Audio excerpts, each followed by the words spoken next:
పెద్దలు అన్న సామేలన్న గారికి, అదేవిధంగా ఈ సభకు అధ్యక్షత వహించినటువంటి అధ్యక్షులు గుడిపాటి నరసన్న గారికి, మీ అందరికీ కష్టపడ్డ కార్యకర్తలందరి అభిప్రాయం తీసుకొని కోఆర్డినేషన్ చేసుకొని కమిటీ వేయాలనే ఉద్దేశంతో ఏఐసిసి జనరల్ సెక్రటరీ అయినటువంటి మన మీనాక్షి మేడం గారు, మరి మహేష్ కుమార్ జిల్లా అధ్యక్షుల వారు, స్టేట్ రాష్ట్ర అధ్యక్షుల వారు, అదేవిధంగా మన గౌరవ ముఖ్యమంత్రి గారు, మరి గ్రౌండ్ లెవెల్లో బిఎల్ఏ బూత్ లెవెల్ ఏజెంట్లను పార్టీకి పార్టీ పటిష్టంగా ఉండాలంటే గ్రామ కమిటీ కరెక్ట్ ఉంటే పార్టీ పటిష్టంగా ఉంటుంది, పుణ్యాది ఉంటుంది.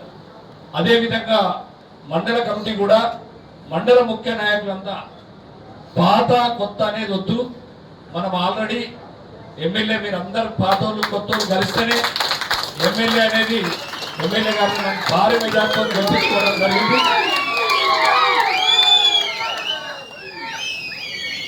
ఎమ్మెల్యే గారు, మరి జిల్లా అధ్యక్షులు వెంకన్న గారు, చాలా సీనియర్ అనుభవం ఉన్న వాళ్ళు ఉన్నారు. వాళ్ళందరూ కూడా మండల లెవెల్లో కోఆర్డినేషన్ చేసుకొని మరి కమిటీలు అనేది నియమించడం జరుగుతుంది. మండల కమిటీలు ఉన్నాయి, జిల్లా కమిటీలు ఉన్నాయి, రాష్ట్ర కమిటీలు ఉన్నాయి, ఎస్సీసీలు ఉన్నాయి, బీసీసీలు ఉన్నాయి. అందరికీ పార్టీలో పనిచేసిన వాళ్ళందరికీ అవకాశం వస్తుందనే విషయాన్ని మీరు గుర్తుంచుకోవాల్సిన అవసరం ఉంది. మరి ఆ విధంగా మీరు ఇది అది అనుకోకుండా మరి ఎమ్మెల్యే గారు అందరు కోఆర్డినేషన్, ఇప్పుడు మమ్మల్ని పంపింది కూడా అదే, అందరినీ కోఆర్డినేషన్ చేసుకుంటూ మరి కమిటీస్ నియమించాలని ఫస్ట్ ప్రాధాన్యత ఇచ్చుకుంటూ మండల కమిటీ నియమించాలని మేడం గారు నొక్కి చెప్పినారు. నిన్నమన్నా కూడా మళ్ళీ మండల పార్టీ అధ్యక్షులు కూడా చెప్పినారు. తప్పని పరిస్థితి అయితే అది పర్మిషన్ తీసుకొని చేయడం కూడా జరుగుతుంది. దాని విషయంలో మీరు పదే పదే కొత్త పాత అనేది కావద్దు. ఇట్లా ఉంటే రేపు రాబోయే మనం ఎలక్షన్లో కూడా ఇబ్బందికరమైన పరిస్థితులు ఏర్పడతాయి. ఇవాళ రేవంత్ రెడ్డి గారు ముఖ్యమంత్రి అయిన తర్వాత కేసీఆర్ ప్రభుత్వంలో 10 ఏళ్ల ప్రారంభంలో ఒక పేదవానికి ఒక ఇల్లు ఇవ్వలే, ఒక రేషన్ కార్డు ఇవ్వలే. ఇలా సన్న బియ్యం చెప్పుకుంటూ పోతే మన ముఖ్యమంత్రి గారు ఇవ్వని హామీలు కూడా అమలు చేసుకుంటూ పోతా ఉన్నాం. కానీ మనం ఈ అన్ని కమిటీస్ చేసుకొని మనం గ్రామాలలో మనం చేసింది చెప్పాల్సిన అవసరం ఉంది.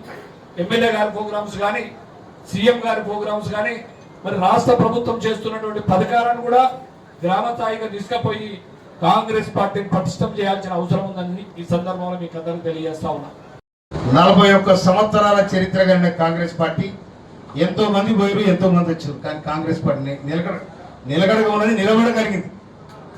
ఇవాళ భారతదేశానికి నిన్న వచ్చిన బీజేపీ పార్టీ అధికారం ఉండొచ్చు, కానీ కాంగ్రెస్ పార్టీ జవహర్లాల్ నెహ్రూ గారు ప్రధానమంత్రి అయిన తర్వాత ఈ దేశానికి ఆనాడు మన జనాభా 30 కోట్లు, 30 కోట్లే కాదు దాదాపు 200 కోట్లకు ప్లాన్ వేసి కూర్చున్నాడు జవహర్లాల్ నెహ్రూ గారు. ఆనాడు ఈ దేశానికి పంచవర్ష ప్రణాళిక తయారు చేసుకొని ఈ 5 సంవత్సరాలు ఏం చేద్దాం, ఈ 5 సంవత్సరాలు ఏం చేద్దాం, ఈ 5 సంవత్సరాలు ఏం చేద్దామని చెప్పి బ్రహ్మాండమైన ప్రణాళికలు వేసుకొని మొట్టమొదటిగా ప్రాజెక్టుల నిర్మాణం జరిగింది. ప్రాజెక్టుల నిర్మాణం జరిగిన సందర్భంలో ఆనాడు జవహర్లాల్ నెహ్రూ నాగార్జున సాగర్ డ్యాం, తర్వాత మూసి డ్యాం కూడా ఆనాడైంది. అక్కడ శ్రీశైలం ప్రాజెక్టు, ఇందిరాగాంధీ శ్రీశైలం ప్రాజెక్టుకు శంకుస్థాపన చేయడం జరిగింది. జూరాల, భీమా, నెట్టెపాడు ఇవన్నీ కూడా ప్రాజెక్టుల నిర్మాణం జరిగింది. నిర్మాణం అయిన తర్వాత ఈ పంటల మధ్య మనం ఏం చేయాలన్నప్పుడు వాళ్ళు ఇలా గోదాములు కట్టాలని సంకల్పించడం జరిగింది. ఆనాడు మనకు ఉన్న గుమ్మలు గరిసెలుండే, కానీ ఇంత పంట పోయినాక ఎక్కడ పోతామంటే ఒక్కొక్కటి విద్య డెవలప్ కావాలని చెప్పి యూనివర్సిటీలు పెట్టడం జరిగింది, పారిశ్రామిక విధానం పెట్టడం జరిగింది. కనుక ఇన్ని విధాలుగా కాంగ్రెస్ పార్టీ దేశాన్ని రక్షించింది. జవహర్లాల్ నెహ్రూ, ఇందిరాగాంధీ, లాల్ బహదూర్ శాస్త్రి వాళ్ళంతా ముందు చూపుగా ప్రణాళిక 84లో కాల్ చేయడం జరిగింది. అక్కడ తమిళుల మీద, శ్రీలంకలో తమిళుల మీద అరాచకం జరుగుతుంటే ఇది బంద్ చేయాలని చెప్పినందుకు ఇవాళ రాజీవ్ గాంధీ మీద 1991లో కాల్పులు జరిగి అక్కడి బాంబు బ్లాస్ట్ అయి చనిపోవడం జరిగింది. కనుక కాంగ్రెస్ కుటుంబం ఎవడు వచ్చినా ఎవడు పోయినా కూడా కాంగ్రెస్ పార్టీ చెక్కు చెదరది. ఇవాళ అందుకోసమనే కాంగ్రెస్ పార్టీకి ఇంత బలపడదు. చిన్న కార్యకర్త ఉంటే ఈ జెండా పట్టుకొని ఈ జెండా పట్టుకు అంత బలంగా ఉరికిన సందర్భాలు ఉన్నాయి. అందుకోసమే కాంగ్రెస్ పార్టీ కార్యకర్తకు అంత బలం ఉంటుంది, అంత ధైర్యం కూడా ఉంటుంది. లేకపోతే నేను తెలంగాణ ఉద్యమకారుడు ఇక్కడ వస్తే 2001 నుంచి తెలంగాణ ఉద్యమకారుడుగా ఇలా ఇక్కడ తిరిగితే అందరూ నన్ను గుర్తుపట్టింది. నాకు ఎన్ని కట్టి ఇక్కడ వచ్చినాడు అందరూ గుర్తుపెట్టారే సాధారణ కొట్టేద్దామని చెప్పి దండు కట్టి ఓటేశాను. అందుకోసమని నేను వచ్చిన తర్వాత ఈ నియోజకవర్గానికి నా సాధ్యపడితే నేను ప్రయత్నం చేస్తా ఉన్నాను. నేను మొత్తం బంగారు కూడా చేస్తానని చెప్తాను. నేను ఇవాళ మొట్టమొదటిసారిగా మంత్రులైన్లో మంత్రులకి ఏదైతే శాంక్షన్ చేసిండో అది 200 కోట్ల రూపాయలతో ఇవాళ మన దొండ గ్రామంలో ఇంటిగ్రేటెడ్ స్కూల్ పెడుతున్నాం. 3800 మంది విద్యార్థులు బ్రహ్మాండంగా అన్ని కులాలు మొత్తం పిల్లలు కూడా మొత్తం అక్కడ చదువుతారు. ఇలా పని జరుగుతూ ఉంది. అదేవిధంగా తిరువణగిరిలో దాదాపుగా మనం శాంక్షన్ చేయడం జరిగింది. అందుకోసం దాని స్థల సేకరణ కూడా జరుగుతుంది మధ్యాహ్న కాడ. దానికి కూడా మొన్నే ముఖ్యమంత్రి గారి అసెంబ్లీ సందర్భంగా ముఖ్యమంత్రి గారికి అప్పీల్ చేయడం జరిగింది. అదేవిధంగా ఇవాళ చెక్ డ్యామ్ 12 చెక్ డ్యామ్ ఇవాళ మనం కంప్లీట్ చేయడం జరిగింది. ఉత్తమ్ సార్ ఊరిలో కూడా చెక్ డ్యామ్ మనం కంప్లీట్ చేయడం జరిగింది. కనుక ఈ నియోజకవర్గానికి ఏం కావాలి, మౌలిక సదుపాయాలు ఏమేం కావాలని కూడా నేను ప్రయత్నం చేస్తా ఉన్నాను. నా ప్రయత్నంలో మీరందరూ సహకరిస్తూ కావడానికి ముందుకు పోతా ఉన్నాను. ఇంకొక మాట కూడా చెప్తా ఉన్నా, తుంగతుర్తి నియోజకవర్గ కేంద్రంలో నిటారుగా నిలబడటానికి కాంగ్రెస్ పార్టీ గుర్తింపుగా ఏదో ఒకటి ఇక్కడ తప్పకుండా నిలబెడతానని కూడా ఈ సందర్భంగా చేస్తున్నాను. ఎందుకంటే ఇక్కడ గతంలో ఉమ్మడి రాష్ట్రంలో ఉండబడిన 294 నియోజకవర్గాలలో ఇంత ఎక్కబడిన నియోజకవర్గం లేదు. ఇవాళ 119 నియోజకవర్గాలలో కూడా తుంగతుర్తి వెనకబడిపోయింది. ఎందుకైందో తెలియదు. రవాణా సౌకర్యం లేకనా ఎందుకైందో కూడా మనకు అర్థం కాని పరిస్థితి. ఇక్కడ మొత్తం 99% రైతాంగమే, సన్నకారు చిన్నకారు రైతులు ఉంటారు ఇక్కడ. అందుకోసమని ఆనాడు మహనీయులు ఏనాడు ఈ సమాజం కోసం తిప్పబడ్డ వారు ఉన్నారు. కాబట్టి కాంగ్రెస్ పార్టీ కింద పడ్డా మీద పడ్డా లేస్తూనే ఉంటుంది, ఎగురుతూనే ఉంటుంది. ఆ జెండా ఎప్పుడు కూడా కింద పడది. అందుకోసమనే ఇక్కడ పార్టీ ఎవరి గదిలించినా కూడా తెలంగాణ స్మృతులు ఉంటాయి, తెలంగాణ చైతన్యం ఉంటుంది, తెలంగాణ ఉద్యమ నేపథ్యం ఉంటుంది. ఆ కాంగ్రెస్ ఉండని, ఇంకే పార్టీలో ఉండని, ఏమన్నా కానీ నా పార్టీ నా తెలంగాణ అనే దాని నినాదం మీద ఉంటుంది.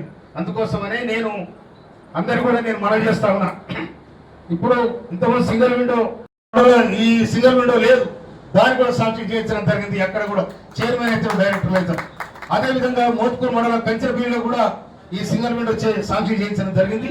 మనం 4 కోరితే 3 ఇచ్చారు. నేను ఇక్కడ వెంపట్ల కూడా పెట్టాలనుకో కానీ మరి వెంపట్ల విసులుబాటు లేకనేమో మరి సాక్షి చేయాలి.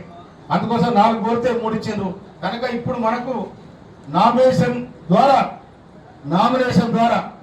ఇవన్నీ కూడా మనం భర్తీ చేసుకుంటాం. డైరెక్టర్ భర్తీ చేసుకుంటాం, చైర్మన్ భర్తీ చేసుకుంటాం. తర్వాత తొందరగా వల్ల మార్కెట్ కమిటీ డైరెక్టర్ వస్తారు, మార్కెట్ కమిటీ చైర్మన్ వస్తారు, పార్టీ పదవులు వస్తాయి. అన్ని కూడా నిజంగా వీళ్ళు చెప్పినట్టు కాంగ్రెస్ పార్టీకి ఎవరైతే చిరకాలంగా ప్రయత్నం చేసారో వాళ్ళకు కూడా ఫస్ట్ ప్రియారిటీలు ఉంటారని కూడా ఈ సందర్భంగా ఈయన మల్లయ్య గారు చెప్పినట్టు తప్పని పరిస్థితుల్లో సరిచేయాల్సి ఉంటే పిసిసి అధ్యక్షుడితో తర్వాత మీరాక్షితోని కూర్చొని కూడా సమన్వయం చేసి దాన్ని కూడా ముందు వరుసలో పెడతారని కూడా మనం చేస్తున్నానే. అందుకోసం మిత్రులారా, కాంగ్రెస్ పార్టీ రేవంత్ రెడ్డి గారు ముఖ్యమంత్రి అయిన తర్వాత ఇవాళ రకరకాలుగా గెలుపుతా ఉన్నారు. అక్కడ బా ఇక్కడ బా ఏమా అని ఏమి కాదు. చెప్పడు అయ్యే చెప్పడు, అవ చెప్పడు, అన్న చెప్పడు, ఎవరు చెప్పరు. కనుక జగన్రెడ్డి పార్టీలో కూడా పోయినాడు. జగన్రెడ్డి యూట్యూబ్ లో చూస్తున్నాం మనం. పార్టీలో కూడా పోయినాడు జగన్రెడ్డి. అందుకే నాకు ఇట్లా లోన్లెత్తాయి ఆగమయ్యి పంచాల బాధ అవుతున్నారు. మన ఏదో దోశ వచ్చింది అటు దోది లేదు, నాకు గోసి లేదు. ఈయన ఒక్క దెబ్బకు రేవంత్ రెడ్డి గారి దెబ్బకు గిలగిల కొట్టుకుంటున్నాడు. అందుకోసం రేవంత్ రెడ్డిని ముట్టుకుంటున్నారు. అది నిప్పును ముట్టుకున్నట్టే. నిప్పుతో చెడగడం మాడైతే తిప్పలు ముప్పులు తప్పవులే, పల్లెలు కాయలు చల్లిన చోట మల్లెలు జాతులు పూయవులే. అవునా? ఇలా నిప్పుతో చెడగడతాము. కానీ ఏనాడైతే మీకు తెలంగాణ ఉద్యమంలో అసలు వచ్చిన అమరవీరుల సాక్షిగా వేలాది మంది అమరవీరులు తెలంగాణ సాయుధరహితంగా పోరాటం కావచ్చు మొదలు పెడితే ఆ తెలంగాణలో మీరు మంత్రులైన ముఖ్యమంత్రి అయినరు. కానీ తెలంగాణ నిరుడు దోసుకున్నారు. ఇవాళ తెలంగాణ కోసం రైలు కేంద్రంగా పోయి భీమా నాయకు చనిపోయాడు. ఇవాళ పెట్రోల్ పోసుకొని కాసో శ్రీకాంత్ చనిపోయాడు. వందలాది మంది. ఎందుకంటే తెలంగాణ ఉద్యమాలు 1969లో కాసు బ్రహ్మానందరెడ్డి కసాయి తూటాలకు 372 మంది కాల్చివేయబడితే వాళ్ళ శివాలను కూడా తల్లిదండ్రులకు అప్పచెప్పకుండా పాడుపడ్డ బావులు వేసారు. ఆ సందర్భ చరిత్రం.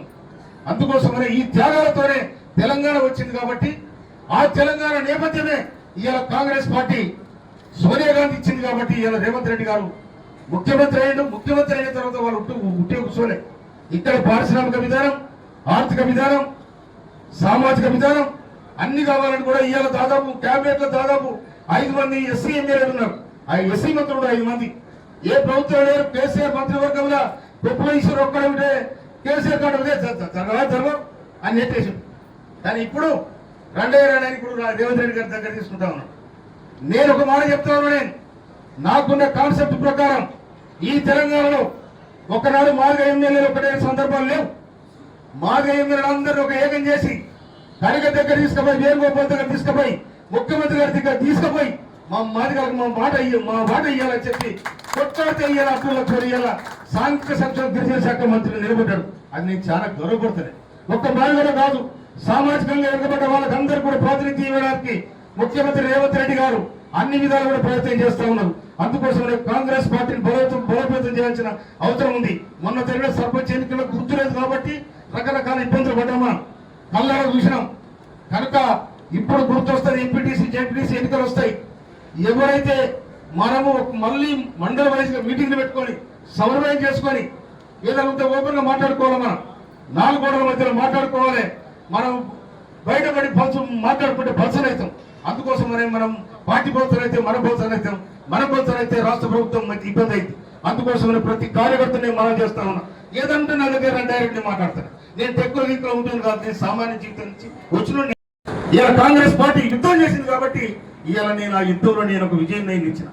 అందుకోసం ఈ తుంగతుర్తి ఓటు, ఈ తుంగతుర్తి ప్రజల ఓటు ఇవాళ కాంగ్రెస్ పార్టీని గద్దెనెక్కించింది ఇవాళ హైదరాబాద్ లో.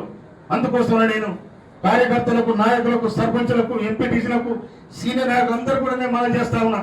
ఏదైనా ఉంటే రేపు మండల పార్టీ అధ్యక్షులు కానీ లేకపోతే ఏదైనా పదవులుంటే నేను జిల్లా పార్టీ అధ్యక్షులు, తర్వాత మల్లయ్య, తర్వాత చెడ్డ కన్నా అందరూ కూడా కూర్చొని పీసీసీ దగ్గర లేకపోతే మీనాక్షి నటరాజు దగ్గర ఎక్కడ కూర్చొని సమన్వయం చేసి అందరు కలిసిపోయే విధంగా నేను ప్రయత్నం చేస్తాను కూడా మనం చేస్తా ఉన్నా.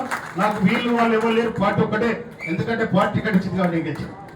పార్టీ టికెట్ ఇచ్చింది కాబట్టి నేను గెలిచిన. ఆ పార్టీ కాపాడాల్సిన బాధ్యత నా మీద ఉంది. బుధాన్ని వేసుకొని మొదలైన బాధ్యత నా మీద ఉంది. అందుకోసం నేను కార్యకర్తలను నేను మనం చేస్తా ఉన్నా. ఏదైనా ఉంటే డైరెక్ట్ నాతో మాట్లాడండి. తర్వాత ఇప్పుడు కూడా మనం అక్కడ ఇక్కడ నేను వచ్చిన తర్వాత చాలా సీసీ రోడ్డు కూడా వేయడం జరిగింది. ప్రతి ఊర్లో గ్రామ పంచాయతీ బిల్డింగ్ వేయడం